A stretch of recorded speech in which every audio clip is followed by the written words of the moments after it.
I'm embarrassed that this guy lives within a vicinity of me or is from the Boston area. Dave Portnoy from Barstool Sports has always been an asshole. You know, like some people are just assholes. He's one of those people. Dave Portnoy has spent a lot of time making crude jokes to other people. Okay, whatever. But Dave Portnoy is now crying and whining like a baby because now his feelings are hurt because somebody said a slur towards him. But it was okay for him to do it. Just to give you the lowdown, such an asshole. Dave Portnoy, some of the things that he did, let's listen to this. Portnoy said, I never condone sexual assault. If you're a size 6 and you're wearing skinny jeans, you kind of deserve to be assaulted, right? I'm using lighter words here because we're on YouTube. Dave Portnoy said that. And he said it was a joke. When he was confronted by it from Inside Edition, he said, correct, I stand by that. I think it's a funny joke. She said, do you know how offensive that is? He said, no, I obviously don't. 2020, multiple videos of Portnoy surfaced that showed him using the N-word or joking about blackface. So these are just some of the things that David Portnoy has done. In 2016, he had a segment about Colin Kaepernick. And he said, so I'm going to say something that's racist, explaining he thought Kaepernick was an ISIS guy. Throw a head wrap on this guy. He's a terrorist. Dave Portnoy said that about Colin Kaepernick. He looks like a bin Laden. That's not racist, he said. Why is this important? Because now Dave Portnoy is pissed because someone said a anti-Semitic slur to him, and now he's really upset. So Barry Weiss allowed him to have this interview on CBS this morning because she's the one that's in charge there now, where he gets to vent and whine and cry and say, poor oh me. I kid you not. Check it out.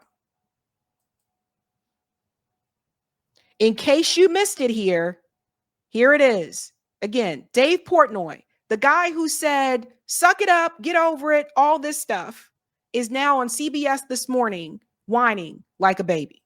Away. Raised in a liberal Jewish home outside of Boston, Portnoy now represents a movement in conservative politics, a young, mostly male fan base who turned away from Democrats and voted for Donald Trump.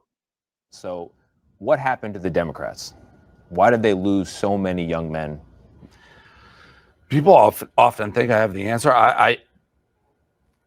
My nutshell is generally they were very anti-normal guys. Like if you, there's what do you mean normal guys? Yeah, it's okay. Are you saying there's only one way to be a guy? If that girl's hot, hey, that girl's hot. I want to drink. I want to party. I like frat parties. I like that. That was all bad. Like, and to be honest, it's the white guy, and this sounds, but was the bad guy, became the bad guy. And there's a lot of, white dudes who are like, well, I'm not the bad guy. Like, what are you getting mad at me for? I wasn't here for colonialism or any of the stuff that you guys are complaining about 200 years ago. Like, what did I do? And even with the Trump stuff, he won the election, and you had a candidate basically calling you a deplorable, or you're a Nazi if you vote for Trump. I don't know if they use that exact word, but it felt like that. Lately, though, Portnoy has been in the headlines. Did everybody notice what Dave Portnoy did there? He said people who were normal, men who were normal. And who did he say was normal? Pay attention to that. Not for crossing a line, but for his efforts to draw one on anti-Semitism. I've seen in my own experience, just being Barstool, the difference between how much hate I get. I mean, occasionally you get a kike or Jew or whatever. It's every day now. Like, there's a definitive shift in what's going on. So yes, now I for me, being a Jewish person, like you gotta step up. You're kind of someone people look up to in the Jewish community. You have to be like, all right, this is not normal, with the guys. People are coming in with real hate. How do Do you guys believe that he is getting this language every day? Do you guys really believe this? I can't believe this, that this guy gets an entire segment to come on here and cry and whine. What a joke. You explain that line to people. It's a tough one, and sometimes they always don't get it. And just last week, a man was arrested for using an anti-Semitic slur at Portnoy while he was taping a video in Mississippi. The success of Barstool and yourself is based on not being afraid to offend, right? Speech is speech, a joke is a joke. Do you see a connection between what you unleashed and what you now have to deal with? No, because I think Barstool and myself has always had a pretty good moral compass. So we've never stood for hate or anything of that ilk.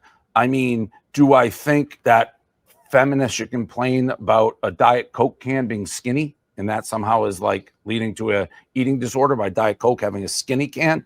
That I think is crazy. And there are things that I think people get far too worked up, like he, she, verbs, like crazy to me. Making jokes that you are trying to hurt people's feelings and are based in hate, that's never flown with us. But it has. But it has. That's the thing. So do you see who they give a mic to? Do you see who they give attention to? By the way, the guy standing next to him, this gentleman who's interviewing him, is also very pro-Israel. For those who are not aware, he was the one that pushed back on Ta-Nehisi Coates when Ta-Nehisi Coates appeared on CBS Sunday Morning and was talking about his book, The Message. Because Ta-Nehisi Coates said that there's apartheid in Israel. He's the one, Tony, he's the one who pushed back on him. So just think about this, ladies and gentlemen. Imagine if everybody in this country, every time a slur was thrown our way, we got our own guest spot on CBS this morning. This is the work of Barry Weiss. This is the work of Barry Weiss taking over CBS this morning. You see what she's doing with the content. You see what she's trying to focus on. They are pushing this narrative and this propaganda that, oh my God, everything is happening, you know, that anti-Semitism has increased rapidly, etc. And so they need this story from Dave Portnoy because he's very well known. They need this story from him to continue to push that narrative. Now, this is not to say those things don't happen, but it's just interesting that he's the one that's whining of all people after all the things that he said. And what they want to do is they want to convince you that the words are more hurtful and matter more than kids being killed in Gaza. That the words are more hurtful and harmful than action. I just saw videos of Palestinians in tents where the water is rising in the tents and they have to continue to keep moving and move out of the tents. Now they have no damn tent. The sanitation is still bad. People are still starving in Gaza, but Barry Weiss isn't going to give a segment to a Palestinian American. So this is the propaganda that is being pushed, and this is how they do it. Dave Portnoy, of all people. I'll talk more politics, probably unfortunately becoming my dad. He's voted for Trump 3 times. Still, Portnoy, who supports abortion rights, says these days he's disgusted by politics. I mean, who the heck would want to get into politics anyways? Like, people always ask me that. It's like, hey, what, are you crazy? You can get more done as a private citizen. Everyone just hates your guts. And I don't know why half these people, I feel like it gets the worst candidates, period. 99% of politicians are scumbags. But, you know, you look at what happened to Charlie Kirk. Serious stuff. Like, I don't want that in my life. It's at that level, okay. Well, if you get into politics, yeah, like if that's what you're doing. Look, I just met with Governor Shapiro. Like, he had his house burned down. Shapiro, somebody tried to kill Trump. So see what's happening. Notice who Tony mentioned. Tony said, I just met with Governor Shapiro. His house was burned down. Okay. Weren't there 2 politicians that were killed in Minnesota earlier in the year? But Tony mentioned someone whose house was set on fire, which is still wrong. But this is what they're doing. They're trying to elevate that and say, look, this is the most oppressed group in the United States, which is a fucking lie. And I'm not going to sit up here and let my audience to believe that at all. But nobody ain't feeling sorry for you, Dave. Nobody feeling sorry for you, Dave, because you didn't feel sorry for anybody else. Did not feel sorry for you, dude. I can't believe you get a segment for this. Charlie Kirk assassinated, Pelosi's husband. I mean, I like my life. Portnoy is legally separated and has no plans for kids. He does give back, boosting small businesses all over the country with his pizza reviews. This is good pizza. And with the tens of millions of dollars he raised for them during the pandemic. And now they want to make him to be out this great guy. They want to make him out to be this great guy. So Dave Portnoy, again, is a douche. He's a douche. And Dave Portnoy, when he was saying these things about people, he didn't want to turn down for what? He did not want to do it. But now that it's being done to him, oh my God, they're after me. I'm the victim. Barry, CBS, let me come on and complain. Help me, save me, protect me. This is the propaganda hard at work here, and it's absolutely disgusting. So it's the same thing I said about Ben Shapiro. Mr. Facts don't care about your feelings. Apparently, he don't care about facts. And he was saying this about other people.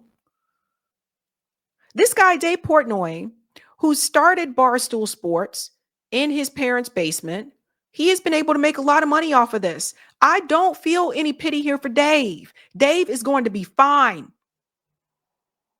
What was really troubling about that conversation is that notice who he said is a normal person. Normal people.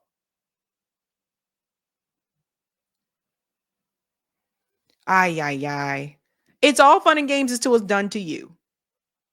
That's how I look at it. But everybody pay attention to what is happening with CBS because this is the work of Barry Weiss.